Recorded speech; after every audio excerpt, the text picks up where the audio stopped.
Yeah, g'day TryPod family. It's Clarky here. Welcome back to the TryPod Live with Winnie and Clarky. We're with you to recap everything round 25 and all of our best bets. Before we get into all of that and more, got to know, how are you going, Winnie? You all right? Not that great, to be honest, man, because it was a pretty poor round of tipping. 1 and 4 best of my best bets. At least the Matildas got a goal just in time for our special mix matchup. We did win that. Same gamer was actually a really good shot at about $6 odds, but didn't win. Although same gamers this year have been outstanding, even if I do say so myself. But our best bet record right now, 41 and 40. And seriously, like I watch every minute of every game. I put so much time in my preparation. I look around everywhere to try and find my most confident bets. Done it for a long time. You could flip a coin and be 41 and 40. Like, let's tell it how it is. So that's just not good enough for me. I'll call out players or teams when they're not good enough. It's been a real struggle. And I'll, continue to endeavour to finish this year strong and try and find plays that I believe are going to win more often than not. But I put my hands up and say it hasn't been good enough so far this year. It has been a weird old year, hasn't it? And to be fair, for our listeners that are with us live, we can see Colt's there. G'day, mate. And to everyone listening as a podcast later, later to this, a 9-year tracked winning record isn't something that you come across every single day here. So do you put it down to anything in particular this year before we jump into our round recap? I always appreciate that, but I don't want to ever kind of lean back on the last 9 years like other people can. But if you're going to lean back on historically what we've done on the pod, it's like, how long can you be mediocre or bad for and keep saying, oh yeah, but long term. Like, you want to be delivering each and every week for the people who tune in, certainly each and every season. So look, if I kind of knew where I was going wrong, I'd fix it. But we can talk game by game where we went wrong here, because I don't even feel like too many of my best bets got that close. Yeah, it was a tough one. I think I only got one of my picks right, and I think that was the Roosters game. Let's jump into Thursday night. That was the Sharks v Cowboys. That was up in Townsville.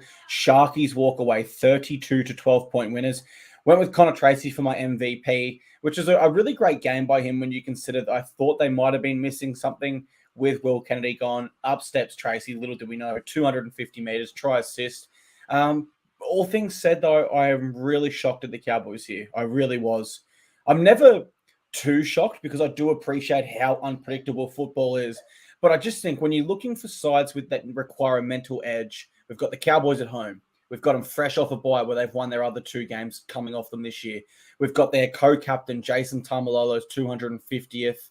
And we've got them against a Sharks side who, whilst they were riding a 2-game win streak, they were still 2-5 in their 2-3, in their recent 5. The Cowboys just didn't fire a shot. That is 3 weeks in a row the Sharks have really played their opponents out of the game. So now I do have to really reassess how I was viewing the Sharks prior and give them that respect. That's 3 wins in a row there. And my read on them coming into this was probably wrong.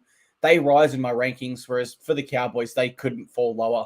It's season over. It's a disappointing season where at one stage you could have told me there's no chance they're making the finals. I'd agree. And another, when they went on their run, I thought there was no way they were missing the finals. My official play or pick here was Cowboys minus 4.5 at the line. So no return there. I don't know, Winnie. There's not much words to explain this one. It was a weird game, wasn't it?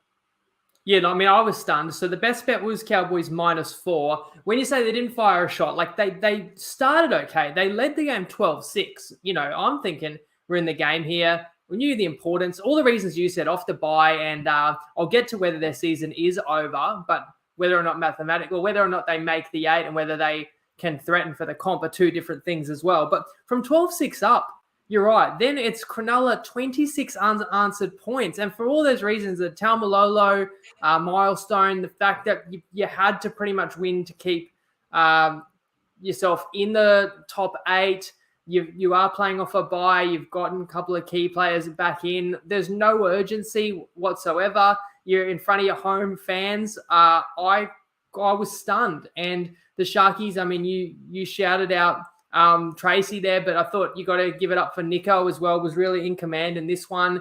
It means that the Sharkies are well and truly, entrenched in the top 8. As for the Cowboys, the way it stands, I'm going to say that, so there's I think after the Raiders won today, I think there's 3 teams fighting for one spot. Is it fair to say the Cowboys, the Roosters, and the Rabbitohs are fighting for one spot? Because Newcastle won today, they're going to get in. The Raiders won, the Sharks won, right? So to me, it's 3 teams wanting one spot. Who controls the destiny? The Penrith Panthers, I think.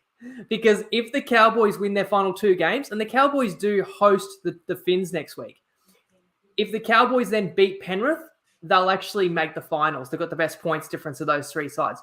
But they don't decide whether they beat Penrith. Only Penrith decides. If Penrith wants to win that, I think we can say Penrith at home will win. So that's why I say Penrith will decide who makes the finals. So it depends how you look at it, because Penrith might rest up and the Cowboys will actually still make the finals. However, if you assume that the Cowboys on current form have got no hope in round 27, then it's going to come down to Rabbitohs, Roosters. How crazy is that? But yeah, as for this game, look, I cop it loss on the chin because I never saw that result coming. So if I'm going to have a bet on it, I don't deserve to win it.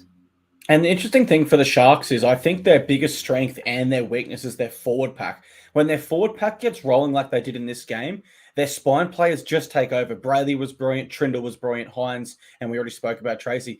But when the Sharks forward pack doesn't get it going, their spine suddenly looks lost. And we've already seen Moylan be the fallout man of that, where they've said, well, something's not working, Moylan, you can go. And so Trindle's coming in, he's looking good so far, but their forwards are winning these battles. And I do think, although it's a big strength for them at the moment, based on what I saw early in this year, it is their biggest weakness. If you can hold that forward pack, the rest of their spine really does freeze up. We've got Ryan in the house, we've got Harry in the house, and I did see Harry said he warned us about the Sharks, and I can say that I did see that comment. Harry also said he hates first half bets. It doesn't really matter when you would have lost full game anyway, like I would with Souths. And I should tidy up what I just said there. The Cowboys don't control the destiny, even if they win in Penrith, because Souths has a better points differential. So if Souths win the final game of the season against the Roosters, they'll make the finals because they do get the bye this week as well. However, if the Roosters beat Souths, it will be either the Roosters or the Cowboys in the finals. Souths will miss out. I'm assuming the Roosters will beat West and the Cowboys most likely beat the Finns next week. Then it will come down to what Penrith wants to do. So either way, it's pretty exciting that these sides like Cowboys, Roosters, Bunnies coming into the year were all seen as contenders. Really looks like only one of those 3 can even play finals footy. And don't mind me frowning while you were talking there. Sorry, I was in my own world. I just saw something I couldn't believe. A bookie here has odds for the Warriors to win at $13 and the Cowboys as well at $13. That's unbelievable because the Warriors are guaranteed top 4 at this stage. How could you possibly have them the same value? That is strange. Really strange. Do you want to shame the bookie? That's just I'm wrong. on the NRL website and a sponsor of the NRL. So yellow and blue. Yes, that's definitely not the right odds. Don't take 13 about the Cowboys. No, take 151 or higher. Let's jump into Friday night. It was Warriors v Manly over there in New Zealand. Warriors got up 29-22. Went with Tohu Harris for my MVP. Had a try, 36 tackles, standard Tohu Harris performance. And my play here was Warriors 13+, which unfortunately I did miss as well. But I don't think you could say they were too poor. I didn't really look at anything. I've got that graphic around the wrong way. My apologies to our live viewers. I didn't really look at anything the Warriors didn't go, well, that was poor, or that was really crap tonight. I just thought Manly were a game side that had nothing to lose. They came, they brought it like they did the week before with Penrith. The Warriors are still an interesting side, though. I have had them much higher in my premiership favoured list, and realistically now, it's 3 weeks in a row where they probably should have covered the line, but they didn't. There's this single fly in the room right now, flies around and absolutely annoys me. But they do have the Dragons next week at home. Okay. Doesn't get harder there. Dolphins in the final round. Not really a challenge for this Warriors side either. Now, they're not covering Lions, but they are winning. And so I do wonder, Winnie, if you had to say right now, do you think it's going to be a benefit for the Warriors that they're going to cruise into finals? Or would you like to see them tested and have to play at least a top 8 side during their run home? Your thoughts on that and your thoughts on the game as well, please.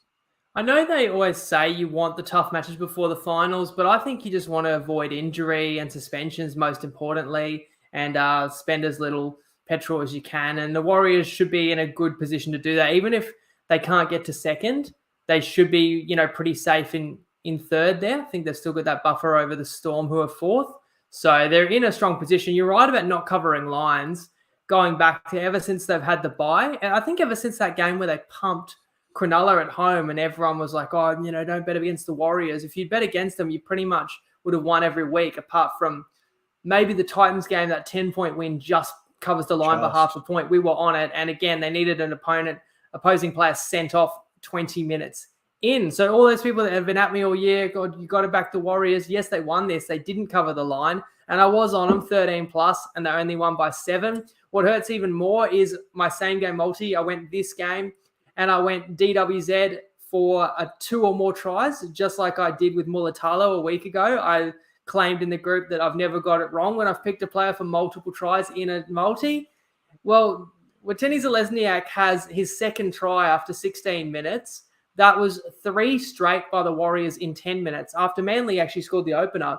So it was 16-6 and you're scoring a point a minute. So we had that leg and we just needed the Warriors to score 36 or more. But as I'm saying, they've scored a point a minute after 17 and they're up 10. You could very easily see Manly capitulate, or at least not be able to play tough for the remaining kind of 60 minutes. Like, yeah, they might throw the footy around, and they did. And as you said, playing like a side with nothing to lose, similar to the game plan that they did invoke against Penrith.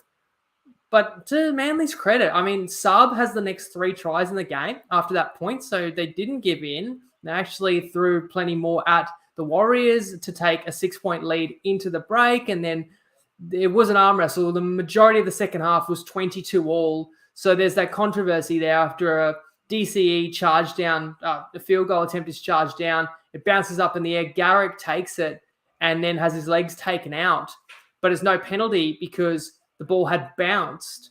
So you can't be penalized for tackling a player in the air if it's not off a kick that's into the air. And of course, no play there. I think Garrick spills the ball, man. New Zealand goes the other way. Ultimately, Niukore scores a try. And even though our graphic is wrong, I've tidied that up in the comments there. Warriors win 29-22 with SJ slotting a late field goal. So the game being so tight second half meant we missed the same gamer, which would have been really nice by 7 points there. But what did you think of the controversy? I will say, based on the rules, it was no penalty. So you'd have to, be kind of making a judgment outside the rules and saying it was just a dangerous tackle. Should that have been the call? You'd need to deem that it was careless or reckless. Reckless being the more dangerous. Reckless. There's an element of intent there. I think you could argue careless. The defender's best interests weren't considered in that. But it was one of those weird ones, right? Where like the Jordan Rapinoe one, where the blood was coming from his head early this year. By the rule book, not really a penalty. But because there's blood and because it looks so bad, we give a penalty. Well, this one did look bad as well. Garrick was evidently hurt. He left the game. No penalty. I am comfortable it's the right decision. But I think no matter which way you give that call, either side is going to feel unlucky. For what it's worth, I remember a few years ago, it happened with the Broncos game. They put up a weird old bomb. It bounced once, and Tommy Turbo jumped up. And as he was in the air from jumping, a Broncos player tackled him, and no penalty was awarded. And Turbo ended up getting seriously injured. I think it was a hamstring or a knee. And the Broncos social media dude at the time put that up as the highlight of the week. Look at this big shot on Tommy. And all the comments were saying, this is so poor. Like, dude, someone that got injured. And that's why I remember it, I suppose. But yeah, Seabold seemed to think he was going to get a call from the NRL. Graham Annesley came out today and said it was nothing more than an accident and the contact was not careless. So the NRL at least are saying that they've made the right call there. Roosters v Eels. Roosters get up 34-12.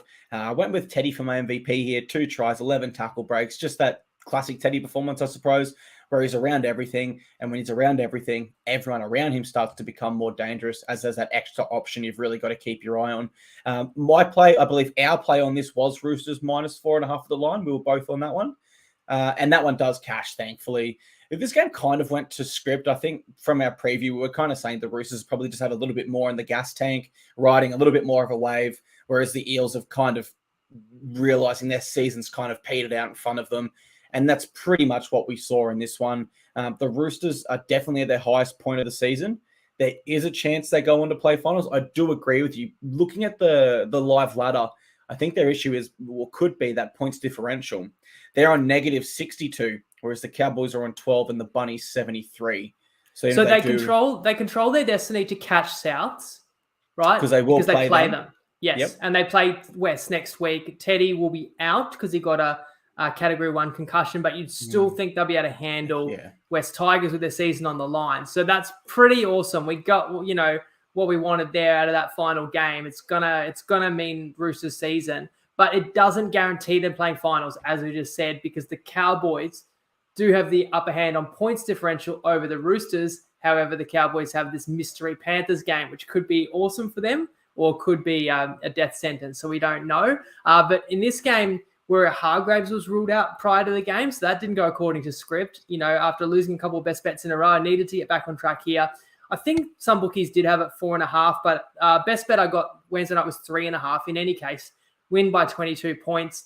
And another interesting factor was Roosters going with Hutchison after such a strong show in round 24, when they say that Walker's now good to go, and Walker's played well in reserve grade. So, when it's all on the line and they play Souths, who they're going to pick there, that will be fascinating. But everyone was just up and about for the Roosters. They look alive again, and that's defensively as well, with some try-saving tackles showing that desperation. And for Parra, I just felt like even when their forwards were ripping in, it's awesome when you got Junior Bolo and you got RCG back. You can really get on the front foot, but they missed Moses' kicking game off the back of that a lot. And no surprise that they missed Mitchell Moses. That's the end of Parramatta's season, and Roosters well and truly alive with 3 on the trot. Yeah, Roosters win streak. They could make it 4 next week against the Tigers, very likely. I love this comment by William who got up. Hard year on the punt. Most years in tipping, you feel you have to pick 2 upsets a week. And if you cast your mind back to our preview shows earlier this year, remember when I was always trying to pick that upset, saying every week there's going to be one. As the season continued, William's right. It wasn't you need to necessarily pick 3 or 4 upsets head-to-head, but certainly at the line. The lines this year have been really difficult to pick. And this next game was no exception. It was Tigers v Dolphins, and the Tigers won 24-23. My MVP was Api Coruscant. It just had to be with that sideline kick and 33 tackles. Didn't have an official play here or a pick. I thought both sides, respectfully, I think both sides lack quality and class this year. But they do make up for that with a lot of effort. These are 2 teams that do try their hard out most weeks here. So because we've got 2 sides that lack that quality, but they're going to give it 100%, I wasn't sure what to expect here. What we got was probably both sides close to their best, given the circumstances. And I did think towards the end that Dolphins have probably done enough to win this. But to the Tigers' credit, they stay in the fight. They try every week. And finally, they get their due rewards. Where it gets interesting, this was kind of Benji's first official game taking over, and it was against his mentor and close friend in Wayne Bennett.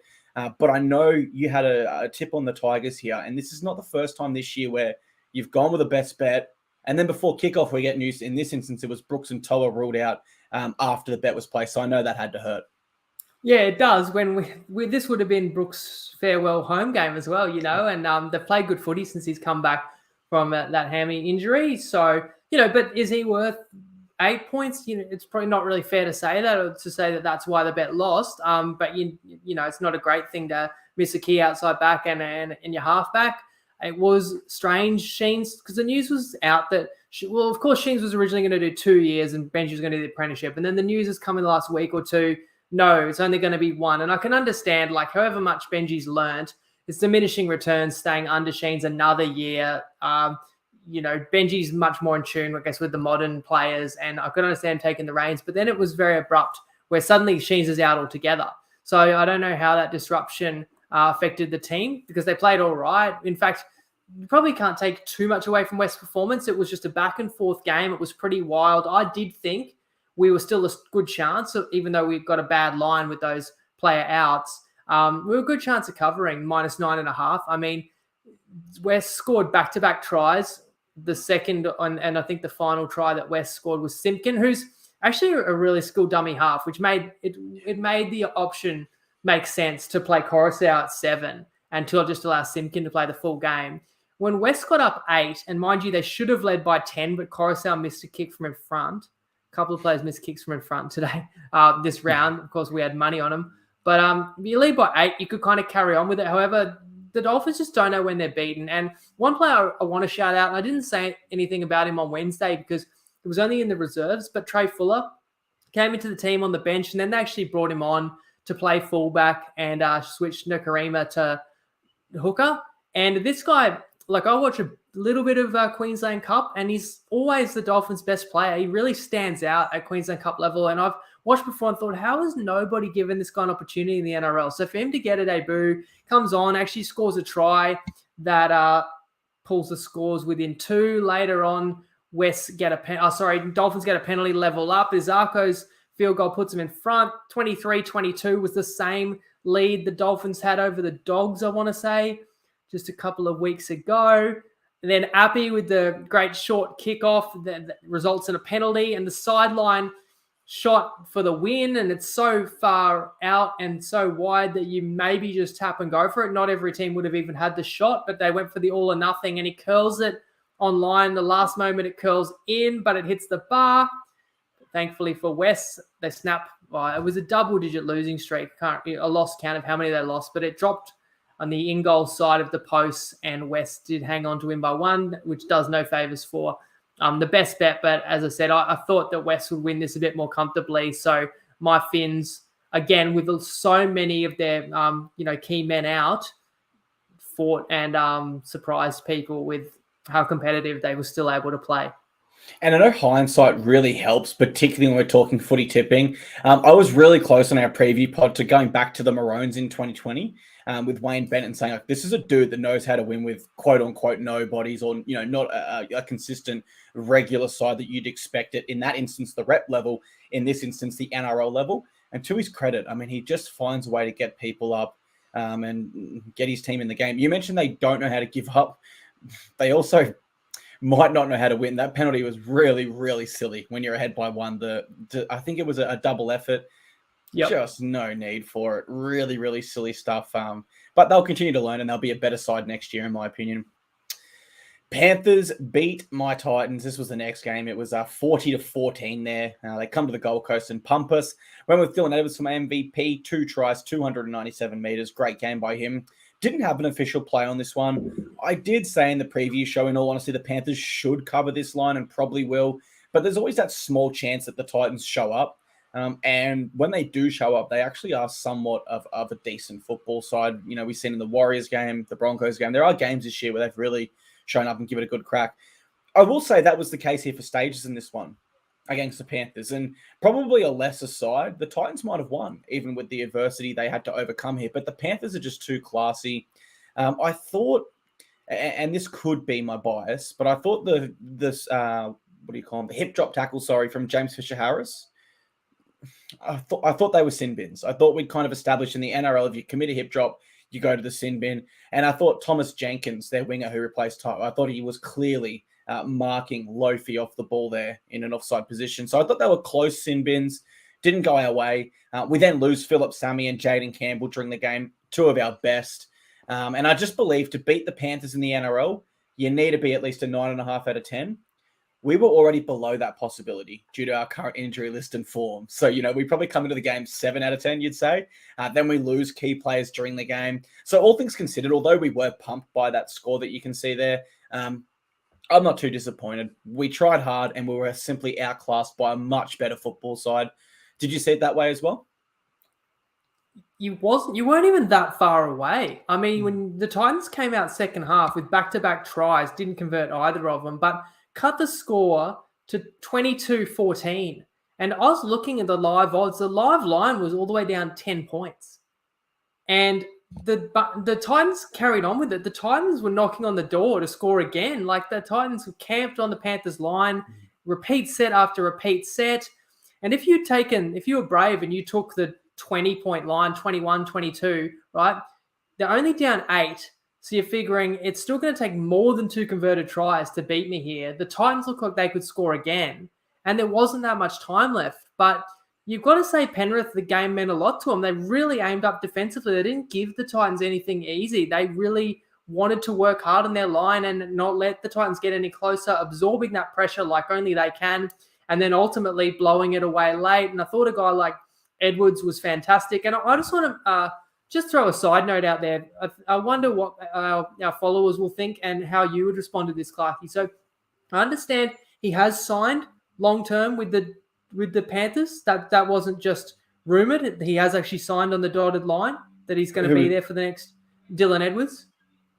I'll double check. You keep going. The I'll double check. I heard $850 a season and maybe like 5 years. I know they're trying to lock in Luai and Edwards, but Luai's changed management, so that might be a slower process. In any case, it sounds like Edwards is going to stay, right? Other people have said, look, Edwards would be worth $1 million on the open market. And that actually got me thinking. And I'll see what information you've got there, Clarkey. I'll throw it to others now too. But if Edwards just said, no, I'm not accepting your offer, Penrith, and he's not that kind of guy, but I'm just throwing this out there just out of interest. If he said, no, I want to make $1 million a season, how many teams in the NRL would actually offer that? Because you'd think he's one of the best, like 3, if not definitely best 5 fullbacks in the game, and it's such a valuable position. But you tell me who would actually be in a position to pay Edwards $1 million a season, because you're not actually going to find that many candidates. No, you know what? I've got here from News Corp 3 weeks ago, reported 4 or 5 years and at 950,000 per year. So close to that million mark, but definitely think he could still push ahead. Really, you've got to go through each team and who needs a fullback. You could say the Raiders do. The Bulldogs certainly. The Raiders came to mind. If he was on the open market, I think the Raiders would offer $1 million. The Bulldogs, though, they've already signed Crichton. But you think if they could get Edwards, they're just the Panthers juniors. They're just basically use the Panthers as a feeder team, so they'd slot them both in. At this point, absolutely they are. Looking around, no one else really. You could say the Dragons and Dolphins. I think Dolphins kind of have to take all the class they can get and make it work. True. Shift Hammer to center. Yeah. I mean, you'd have to give up on Sloan. You can't really play him anywhere else. I mean, how ruthless would the Roosters be? Would they give Edwards $1 million if they could? And I don't know if you move Teddy on or you change his position. If I had to give my top 3, I'd say Dragons most likely. Second most likely Bulldogs, because that's Serraldo connection. Third most likely Raiders. I think they would have the coin with Jack White and going, but I'm not sure it'd be his preferred location. Any others you want to add? No, I think I was just surprised that actually quite a few teams are already very happy and set with their fullback and wouldn't actually be able to sign him. But a team that does actually need him is Penrith, and that's why I don't think Edwards will go anywhere. And I think he's perfectly happy at the club where he did win the most recent Clive Churchill medal as well. Not only that, you look at Titans, Storm, Knights, Lockie Miller, Kalen Ponga, Meaney, Pappenhausen, Campbell, Brimson. These are teams that have not only one quality fullback, 2 quality fullbacks, so they certainly wouldn't be looking for a third and a Clive Churchill medalist. Let's close out Super Saturday. It was Storm v Dragons up there in Wollongong, and the Storm got up 38-28. My MVP was Eliesa Katoa. He had a double and possibly tackle of the year on Ben Hunt. Poor Benny did not see that shot coming at all, and it was a very important tackle because my play on this game was Jerome Hughes anytime try scorer, and he did not score. He set up 3, but he made us wait until minute 77 after a huge tackle by Katoa. Hughes picks it up with no one in front of him and goes and scores. He's now scored 6 out of 6 against the Dragons every single time he's played them. I tipped it at, I think, around $3 odds, so I really hope some people got on that. And if you did get on it, then I also apologize because I'm sure that you would have been thinking that, oh my God, this is a horrible tip by Clarkey. But we get there with 3 minutes to go. A much closer contest than we expected here. Dragons showing a ton of effort, and Storm just continue their up and down season where their form is just unstoppable one week. And then the next week, they're kind of in cruise control. They'll do enough to get the win, but not enough to put you to the sword like they did to the Raiders last week. It's certainly a more inconsistent Storm than what we're used to in 2023. But the fact they're still top 4 is really a testament to this club and just everyone that's involved with it. Winnie, I'd hate to be someone who tipped him to miss the top 4 in 2023. No, I'm only joking. And the season's still got time to go, so I can't early chap that one at all. But in all seriousness, they are an impressive side, getting the job done and winning in all different ways. How did you see this one? Well, speaking of missing the top 4, they were in serious danger of missing the top 4 in this game. They were losing 18-4. And at that point, top 4 would have been wide open. Suddenly, Cronulla fans are thinking, we were dead and buried a month ago. We're box seat for top 4 now. I did say on Wednesday, my feeling about this game counts for nothing because I didn't take the Dragons 14.5 line, but I was right about them being frisky and being live underdogs in this one. As I said, leading by 14 points. However, they didn't even take a lead into the break.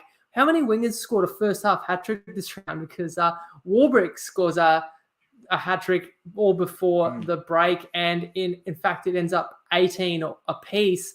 Then you think surely Melbourne will come out, switched on, and they did. They came out more focused second half. However, even then, with Melbourne getting in front, the Dragons still could have won. The Dragons scored a late try and then had a line break. I think, Billy Burns, the Storm couldn't tackle him, and he stormed onto an offload, and it was an open space, and then he just wanted to push one more pass, and Melbourne got the ball back there, and then there was only a couple of minutes to go. It was a 2-point game before Katoa rearranged Punt's ribs and the ball dropped to Hughes, and give you the credit. Doesn't matter how they score them, because plenty of players can find crazy ways to not score. So whenever you do score, you celebrate it. So you get that anytime try scorer by Hughes.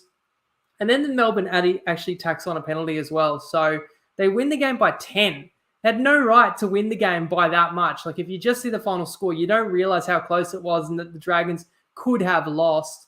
Katoa, and we mentioned, the two guys involved with the try that sealed it were probably the Storm's two best on ground, Katoa and Hughes. Only negative for Melbourne would be the news that Pappy has had a setback with his knee, because otherwise he would have been in line to play this round. But because they've got control of the top 4 spot, and as long as they beat your Titans in Melbourne next round, which they'd be strongly favoured to do, they won't need to beat Brisbane in round 27, which means they don't need to rush Pappy back. However, ideally they would have loved to get a couple of games under his belt before the most important footy of the season. That could be an issue. However, you mentioned it before with backups. You got Meaney. At least you've got someone who does a strong job there. And I'm going to be going down to that game at Amy Park there in Melbourne to watch my Titans play. I can tell you right now, Storm, you don't need to risk him. You guys will. Hate to give out an early tip, but we'll be tipping the Storm, unfortunately. Let's jump into Sunday afternoon footy. Knights and Rabbitohs. The Knights get up 29-10. My MVP was Greggy Marzu. He had 3 tries and 11 tackle breaks in this one. A real fiery encounter early on in this one. Both sides passionate. Both sides knew how important this one was in context of the ladder and their seasons. My play in this one was Dom Young, anytime try scorer with Alex Johnston, and over 48.5 points. And I think as far as what I expected to get the outcome of that multi, the Knights lived up to their end of the bargain. I probably expected a little bit more from the Rabbitohs in this one. And I just think that when it all goes back to the Rabbitohs, when we think about what I said early this year in the recap shows, when they get off their game and they are frustrated, they really go away from good football. And there was no excuses here. There was nothing wrong with the weather. There was a big crowd. It was a big occasion. The only thing that is different between this Rabbitohs side and a Rabbitohs side that we've seen absolutely dominate their opponents is this Rabbitohs side was frustrated. It wasn't working, and they didn't stick to the game plan. Instead of sticking to the game plan, it was elbows in the back of the head. It was cheap knees. It was wrestling. It was pushing. It was fighting. And I just think that if I can point out 2 things, Latrell Mitchell missing the goal from in front. Well, let's leave it there. Cody Walker couldn't get his game going at all. This guy is a superstar in the form 5/8 of the competition, and he did not fire a shot. And it's not that I like to pick on 2 players in particular. It's just that I know those 2 are so important to the Rabbitohs. And when they play well, the Rabbitohs can beat any side. Dare I say, the Panthers, Broncos, Warriors, and Storm. They're the only side to beat those 4 this year. And when they get it wrong like this, Winnie, it's a really, really hard watch because we know their potential. How did you see it, mate? Did you see it pretty much the same as that? Yeah, visually disappointing. And, we expected Hastings was out. That was what got me over the line to play the Bunny. So that's fine. He was ruled out 24 hours before kickoff, and you got Totola and Sele in. And if there was something lacking from Souths in recent weeks, you could have said they're a bit thin on middles. You couldn't make that excuse from today. Perhaps you could make the excuse they've been doing a lot of traveling, but I wasn't buying into that because of all the disappointing performances and the fact that they needed to win this game. As we've said multiple times, the way the playoff picture stands, do the Rabbitohs really want the season to come down to the final game against the Roosters? You know that that's a losable game. You want your season to hang on one match against actually a really strong opponent. That's your bitter rival. No team would want to have to sweat on the final game. But the Rabbitohs, again, we kind of said last week, they're just too cool. They have no sense of urgency. So if there's any team in the comp that probably thinks, let's just go into the bye and then let's beat Roosters round 27, we'll get in the finals, we'll see what happens. It probably is South Sydney because I think, how else do you miss a kick from dead set in front? Like Latrell, I said a few things in my preview. I should say again, my best bet was Souths to lead the game at halftime. They were down 12-0. It was actually 3 tries. But like Latrell just letting a bomb bounce and like you said, miss it from in front. And I said that the superstars would cancel out, that, Ponga and Latrell cancel out. So that's just totally wrong. Ponga's got dead set flames coming off him. He's untouchable. Latrell, on his best day, can do similar things to what Ponga has done every single week in the last 7 weeks. Games where he doesn't do nearly as much as that. So that was wrong to say. I mean, Ponga had a hand in how many tries today? Certainly the first 3 to get him out in front, although he missed all the conversions. Look, Souths were not without chances. I thought in yardage they were actually doing well, but their kicking game let them down. Like Ilias's kicks, some of them were just useless, giving away 7 tackle sets time and time again. Try to go for an early kick it out in the full. When the Rabbitohs actually would make a line break, multiple times they'd get it to Tane Milne. I'm just trying to understand, why is Tane Milne in the team? Like, just put a prop on the wing, because all you want is his yardage. They'll get the ball out to him, and he's actually got, the try line begging. He's too slow to ever get there, but you think, all right, if he builds up a head of steam, once in a while he'll run over somebody or through somebody and score a try. He never does. He loses the ball when he gets tackled as well. So the Rabbitohs just threw chance away. Not once, but twice in the first half, they got a repeat set on the Knights line and gave away a penalty for an obstruction in the first 2 tackles. And it's not like they scored. They just ran behind their man and then just gave away the penalty. And next thing they're on the back foot. And having said all that, 12-0 down, when your opponent missed all their conversions, suddenly South score a couple of minutes into the second half. It was game on. But again, I refer to it, missed the conversions. So it was only 12-4 and then missed more opportunities. I think Milne spilled a put down. It was an awesome effort by Bradman Best getting back, don't get me wrong. And then the Knights just took the game away from Rabbitohs with 2 tries off grubbers in behind the line. One of them may be controversial. It did hit Atkins, the ball, but it looked like a Knight was going to get to it first anyway. I don't know, because it's probably enough doubt to say, sorry, once it hits the ref, it's kind of a dead ball when it ends up in a try.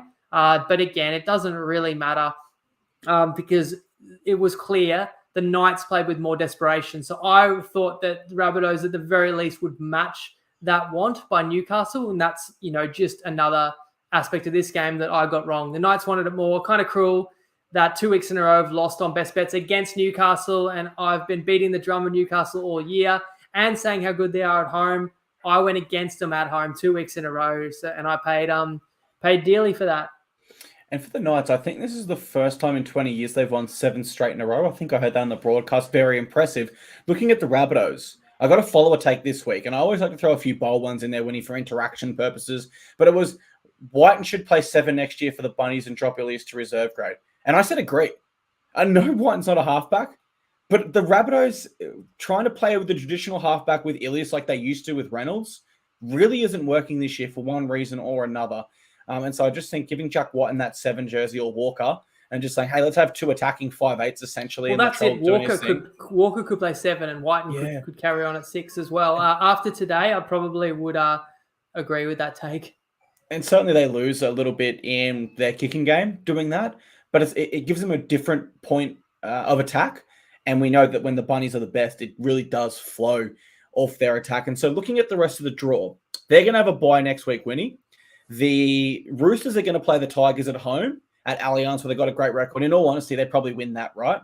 And I think the Cowboys will beat the Dolphins at Suncorp. Where the Bunnies have a little bit of a buffer is they are positive on the for and against, right? So Roosters and Cowboys are all going to go to the same points. They're all going to be on the same points going into the final round. But the Cowboys have to go to blue bet. The only chance I give them there is if something happens where the Panthers have absolutely secured the minor premiership by that stage. And I don't know that that'll happen. Which means, yeah, it's literally going to come down to who wins out of the Bunnies and Roosters for who gets that 8th spot.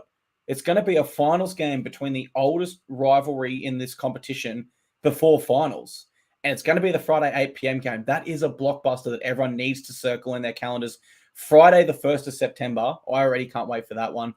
Let's jump into our final game. It was Raiders v Bulldogs. 36-24. The home side gets up. My MVP was Jordan Rapana, filling in at fullback with 3 try assists and a try scored. My play here was Bulldogs plus 4.5 halftime, which I was pleased we got. But then I said points under 45.5. I always point the wrong way. I didn't see this many points from this one, Winnie. And I know that you were cautious in the preview pod, and you said you're not really a fan of the overs-unders market. Is that because of a lack of value, predictability, or something else that I should have considered? Well, I think you mentioned overs in Bunnies Knights, and I said, it could be a final style game. I don't really like the overs in that style of game. I'm more happy to play overs if there's at least one team who isn't necessarily desperate. So you kind of had that being the case with the Bulldogs going to this one. They could kind of just throw it around and do whatever they want. And the issue with tipping this game was predicting the mindset and the desperation of the doggies. They showed no want or intensity in Newcastle a week ago. So on one hand, does that mean they're going to bounce back, or does it just mean they're happy for the season to end? We actually got a fight. But before that, the man that we just mentioned, who's going to South Sydney next year, Jack Whiten, was ruled out 24 hours before the game, hamstring complaint. Now, the Raiders play Brisbane next week, and it's worth mentioning Brisbane were in the news because Reynolds will be out at least a week. He's got, I think, a calf strain. Mm-hmm. The Raiders, at least they get the 2 points here. And even if they can't beat Brisbane next week, we'll finish the year with the Sharks. However, you can have another look at the ladder, Clarkie, because Raiders have got the worst points differential of anyone. But are they safe now? They've got 34 points. Is that right? They're on 32 points. So if Bunnies get the points from the bye next week and won again, Raiders need to win one more to absolutely lock it in. Like right now, it's probably like 70% they're going to be there, but they need to win one more to absolutely take it. They need to win one more. They need to win one more, but they're playing Brisbane next week. So if you deal them a loss there, then they're not a sure thing. They're going to play Sharks in the final round, I do believe. So they have won 9 straight. Okay, so I said that it's a battle in 3 teams for one spot, but maybe that's not really fair to say. Maybe you could probably say 4 teams for 2 spots then, because the Raiders play the Sharks in Cronulla in round 27. So, and because of that, our points differential. And once again, they can't win a game 13 plus. But as I said, it was level scores at the break. However, the Raiders just stuck to the task. So give them credit because you're missing your best player, but you just were relentless in the game, whereas the Doggies kind of went away. And in fact, the Raiders built that lead as much as 18 points. It was 36-18. But like I said before, the Raiders just can't win a game by that 13 plus. You have to, if you want to back them, you have to go 1-12. So, of course, the Doggies put a bomb up and Max King scores late, and it's a 12-point margin. And I love the game of Rapana, but Tapane as well was massive. Had a beautiful assist to Papali'i late, and Horsburgh I thought was awesome as well. And you know what? This is the Raiders' biggest win this season by 12 points. Previously, it was 10 over the Dragons. You referenced that they might struggle with that run home. I agree. I think they will struggle against Broncos. Where the Sharks gets interesting is they're in much worse form than the Sharks, you would say. But if they beat the Sharks, that will be 10 straight wins over them. Sharks haven't beat them since like 20-something. It's been a long, long time there. But for this one, I got my overs-unders wrong, as I did the game before. So something I've got to look at there and see if I can play that a little bit smarter for future picks. But I did think the Bulldogs shown some good fight at stages. But as Ryan points out there from YouTube, he says, Dogs look like they were trying to lose in the last 20. It's just a bit of a habit for this side at the moment. They don't really know how to chase effectively. They don't know how to hold on to leads. They just know how to fight, and that's not enough to win in the NRL. It just reminds me of the Tigers and Dragons in recent weeks. Like there's fight there, there's effort, but there's a lack of class experience, whatever you want to say there. And they're just not able to get the job done. It was a must-win by the Raiders. It was a solid bounce back given how poor they were in Melbourne. And I just think, we could criticize the Raiders here and say they should have won by more. They should have won 13 plus, for example. But coming off a 46-point loss, they then record their biggest margin win of the season. That has to count for something. And so I won't be too critical of them at all. Harry Potter says Spain v England equals draw. That's the Women's FIFA World Cup. I think that's kicking off after this, isn't it?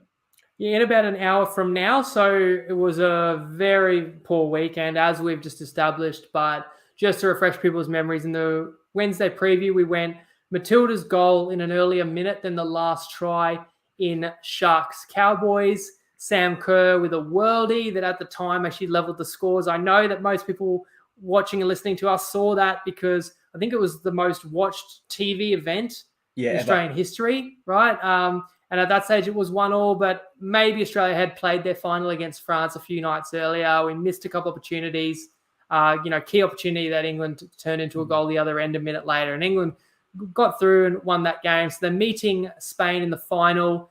Harry Potter's got a draw and both teams to score. I was actually going to say for value, I saw 0-0 paying $7.50, and I'm just thinking the tightness of a final could easily be 0-0. That's after 90 minutes only that would pay. So I'll have a look at that for sure.